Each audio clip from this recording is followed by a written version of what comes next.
Hello friends, এই দেখুন আমার সেই পুরনো গাঁদা গাছটাতে কাটিং করার মতো কয়েকটা ডোগা তৈরি হয়ে গেছে।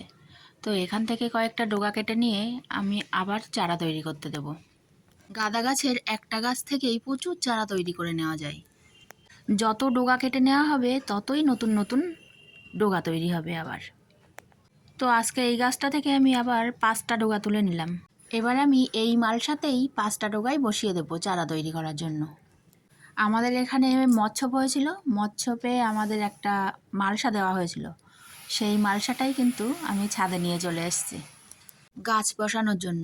আমরা যারা ছাদ বাগানি আছি তারা কিন্তু সবসময় ভাবতে থাকি কোন জিনিসটা আমাদের ছাদ বাগানে লাগবে। আমরা সবসময় চেষ্টা করব বিনা খরচে কীভাবে আমরা ছাদ বাগানটা সাজিয়ে ফেলতে পারি। তার জন্য বস্তা কেটেও গ্রো ব্যাগ তৈরি করে নিতে পারি, তাহলে গ্রো ব্যাগের খরচটাও বাঁচবে। তা বাদেও আমি তো বেশ কিছুটা মিষ্টির কন্টেনার জোগাড় করে ফেলেছি। বাড়িতে মিষ্টি আনলে কন্টেনারগুলো না ফেলে রেখে রেখে দিয়ে আমি বেশ কয়েকটা রেডি করে নিয়েছি। সেখানেও আমি চন্দ্রমল্লিকার কাটিং থেকে চারা তৈরি করে নিচ্ছি। এই দেখুন গাঁদা গাছগুলো আমার এবার লাগানো হয়ে গেল। এবার দেখুন প্লাস্টিকের গ্লাসে আমি 2টো শসার দানা দিয়েছিলাম। এমনি খোলা ছাদে দানা দিলে দানাগুলো সব বৃষ্টিতে পচে যাচ্ছে, আর প্লাস্টিকের গ্লাসে চারাটা শুধু তৈরি করে নিয়েই বসিয়ে দিলে কিন্তু খুব সুন্দর গাছ হচ্ছে। দেখুন কয়েকদিন আগে আমি শিমের চারা তৈরি করে এখানে বসিয়েছিলাম, কি সুন্দর চারা হয়েছে। গ্লাসে বীজ থেকে চারা তৈরি করে নিলে চারাগুলো আর মরার ভয় থাকে না। আর এই দেখুন তরুলতা গাছটা আমাদের জলের ট্যাঙ্কির পাইপ বেয়ে বেয়ে কি সুন্দর উপরে উঠছে, দারুণ দেখতে লাগছে কিন্তু। আর এই দেখুন মিষ্টির কন্টেনারে চন্দ্রমল্লিকার কাটিং বসিয়েছিলাম, তার অবস্থা দেখুন। অতিরিক্ত বৃষ্টিতে এর অবস্থা দেখুন। প্রত্যেকটা কন্টেনারে কিন্তু ড্রেনেজ ব্যবস্থা করা আছে, তবুও জল জমছে। তাই ভাবছি কাটিংগুলোও আর খোলা আকাশের নিচে রাখা যাবে না, এগুলোকে নিয়েও শেডের তলায় রাখতে হবে, তা না হলে গাছগুলোর সব গোড়া পচে যাবে। বৃষ্টির জন্য তো মন খুলে ছাদ বাগানে কাজ করাই যাচ্ছে না। তা যাই হোক, গাছ যখন ভালোবাসি এইভাবে তো কাজ করতেই হবে। এইভাবে চন্দ্রমল্লিকার কাটিং করতে করতে আমার বেশ কয়েকটা চন্দ্রমল্লিকার গাছ কিন্তু রেডি হয়ে গেছে পার্মানেন্ট জায়গায় বসানোর জন্য। সেই জন্য আমি বেডটা পরিষ্কার করতে শুরু করেছি। তো এখান থেকে আমি বেশ খানিকটা বেড আমি পরিষ্কার করে নেব। এই বেডটাতেও দেখুন বেশ বড় একটা ডাঁটা গাছ হয়েছে। ডাঁটা গাছগুলো তুলে নিচ্ছি, আর পাশে শিম গাছ হয়েছে, কিন্তু আমি এখানে শিম গাছ রাখবো না, ওটা অনেক পুরনো শিম গাছ। এখানে রাখলে কিন্তু খুব সুন্দর শিম হতো, কিন্তু আমি এই বেডটাতে পুরো ফুল গাছ লাগাবো, তার জন্য শিম গাছটা আমি রাখতে পারছি না। গাছটা কাটার ইচ্ছা না থাকলেও উপায় নেই, গাছটা আমাকে কাটতেই হবে, শিম গাছটা। এই দেখুন ডাঁটাটা তুলে নিলাম। এবার শিম গাছটা কাটতে কাটতে সন্ধে হয়ে গেছে, তো পরের দিন সকালে চলে এলাম। দেখুন এখান থেকে এই গার্ডেন ওয়েস্টগুলো সব নিয়ে আমি এই ড্রামের এক সাইডে একটু গর্ত করে নিয়েছি, মাটি তুলে নিয়েছি এখান থেকে নিয়ে এই ওয়েস্টেজগুলো আমি এখানেই জমা করব। ভেবেছিলাম এই ড্রামের বেশ কিছুটা মাটি তুলে নেব সব জায়গা থেকে, নিয়ে তারপরে কিছুটা ওয়েস্টেজ দিয়ে তারপরে মাটিটা চাপা দেবো, দিয়ে তারপরে গাছ লাগাবো।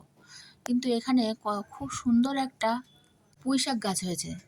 ওই পুঁইশাক গাছটার জন্য ওই সাইড দিয়ে আর মাটিগুলো তুললাম না, এই সাইডে তুলে এগুলো সব রেখে দিচ্ছি। আস্তে আস্তে করে আমি পুঁইশাক গাছটাও তুলে নেব, আর আরও কিছুটা মাটি তুলে নেব, নিয়ে তারপরে গার্ডেন ওয়েস্ট কিচেন ওয়েস্ট দিয়ে তারপরে মাটিগুলো চাপা দিয়ে রাখবো। এখন আপাতত এক সাইডের মাটি তুলে এক সাইডেই এই গার্ডেন ওয়েস্টগুলো দিচ্ছি। এইভাবেই আস্তে আস্তে করে ছাদ বাগানের কাজগুলো সারতে হবে। এদিকে দেখুন বেগুন গাছের একটা ডগা শুকিয়ে গেছে, তো এই ডগার মধ্যে কিন্তু পোকা থাকে। তো আমি কোনো রকম কীটনাশকের দিকে না গিয়ে ডগাটাকেই কেটে দিলাম। ডগাটা যদি আমি গাছে রেখে দিই তাহলে কিন্তু সারা বেগুন গাছেই পোকা ছড়িয়ে যাবে। আর বেগুনের পাকা পাতাগুলোও তুলে নিলাম। এইভাবে যদি ছোট ছোট কেয়ার করা যায় গাছের, তাহলে কিন্তু অনেক কীটনাশক কম লাগে। এবার আমি একটু ব্রাহ্মী শাক তুলে নেব। আমার ওই সিমেন্টের বেডের এক সাইডে কিন্তু ব্রাহ্মী শাকটা লাগিয়ে রেখেছি। এর একেবারেই বিনা যত্নে এই গাছ কিন্তু হয়, কোনো রকম খাবার দেওয়ারও দরকার হয় না। বর্ষার জল পেয়ে খুব সুন্দর হয়েছে ব্রাহ্মী শাকগুলো। এই শাক আলু দিয়ে ভাজা করলে কিন্তু খেতে খুব ভালো লাগে। তবে আলুটা আমরা একটু এড়িয়ে চলার চেষ্টা করি, সেই জন্য ব্রাহ্মী শাক বেশিরভাগ পেঁপে দিয়েই ভাজা করা হয়। আর আজকে ভাবছি পেঁপে দিয়ে আর ভাজা করব না, গাছে একটা বেগুন আছে, বেগুন দিয়েই ব্রাহ্মী শাকগুলো ভাজা করব। সেই জন্য গাছ থেকে বেগুনটাও তুলে নিলাম। আজকে আমার হারভেস্টিং এটুকুই, বেশি কিছু আর তুললাম না। এবার যাব রান্নাঘরে। নমস্কার বন্ধুরা, আজকে বানাবো তালের ক্ষীর। তার জন্য তালটাকে ভালো করে ধুয়ে খোসা ছাড়িয়ে নিচ্ছি। এবার আটিগুলোকে আলাদা করে নিয়ে ঝুড়িতে ঘষে মজা বার করে নেব। এবার এই তালের মজাগুলো একটা হাঁড়িতে ঢেলে নিচ্ছি।